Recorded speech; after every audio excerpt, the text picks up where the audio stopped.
सम्पूर्णमा नमस्कार।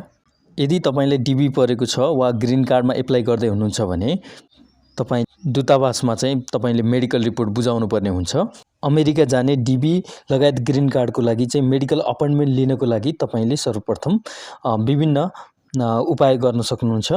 तपाईको अन्तर्वार्ता हुनुभन्दा अगाडि नै तपाईले अपॉइन्टमेन्ट लिनुपर्ने हुन्छ। नेपालभरिका सबैले IOM मै गएर मेडिकल गर्ने भएकोले धेरै भिडभाड हुने हुनाले मेडिकल अपॉइन्टमेन्ट लिने सिस्टम गरेको छ।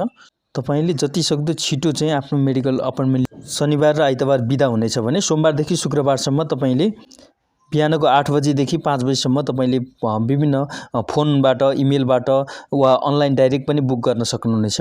मेडिकलमा फोन गर्दै हुनुहुन्छ भने तपाईले सेकेन्ड लेटर तपाईको पासपोर्ट राख्नु होला। यसको विवरण सोध्नेछ त्यहाँ। Phone number 015970001 5970001। अमेरिकाको लागि चाहिँ तपाईले सुरुमा नेपाली 2 नम्बर डायल गर्नुस्, त्यसपछि 11 अनि त्यसपछि मान्छे बोल्छन्। अनि धेरै बिजी हुनाले तपाईले प्याक लिएर पनि गर्न सक्नुहुन्छ। बुक भएको डेट्स र टाइम चाहिँ तपाईले कुनै कपीमा नोट डाउन गर्नु होला। फोन बाहेक हामीसँग इमेलबाट पनि अपॉइन्टमेन्ट लिन सकिन्छ।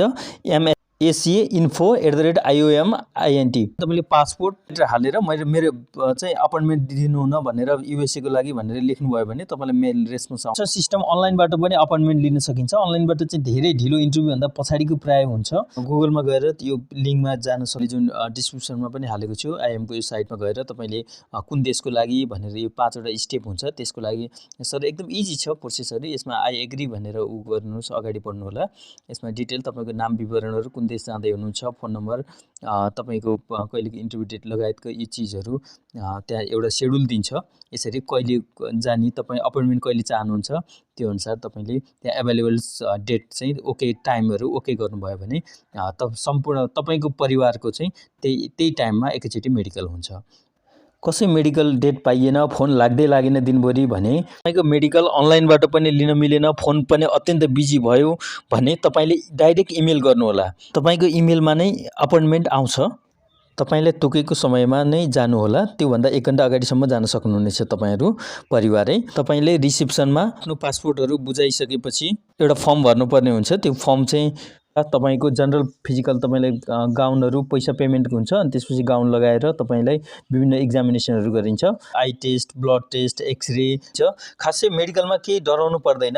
यदि पहिले तपाईलाई टिबी भएको रहेछ भने चाहिँ छिटो मेडिकल लिनु होला, किनभने टिबी को चाहिँ हकार टेस्ट र फेरि कल्चर गर्नुपर्ने हुन सक्छ। कल्चर गरियो भने तपाईको 3 दिन हुँदै 51 दिन पनि पोस्टिङ गर्छ। कहिलेकाहीँ 6 महिनासम्मको औषधि पनि खुवाउन लगाउँछ तिनीहरुले। गर्दाखेरि यता सेप्टेम्बर कट्यो भने समस्या हुन सक्छ।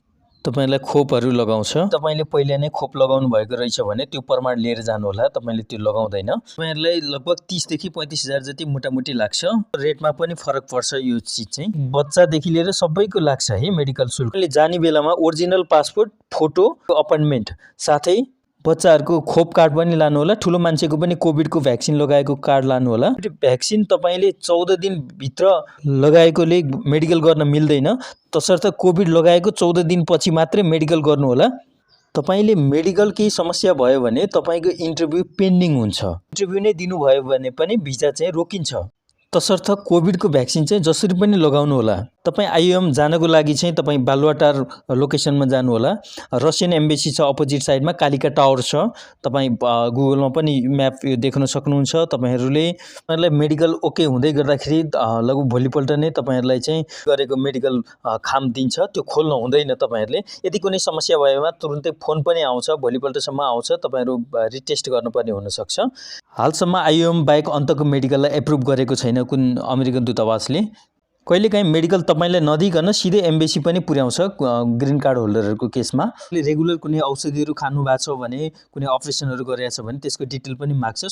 सही जानकारी दिनु होला। तपाईको मेडिकल एप्रुभ होस्, हजुरको भिजा सक्सेस होस्। सम्बन्धी कुनै जिज्ञासा भएमा तपाईले लेख्न सक्नुहुनेछ। यो प्रिय च्यानल शुभकामनाबाट हामी बिदा हुन चाहन्छौं। धन्यवाद।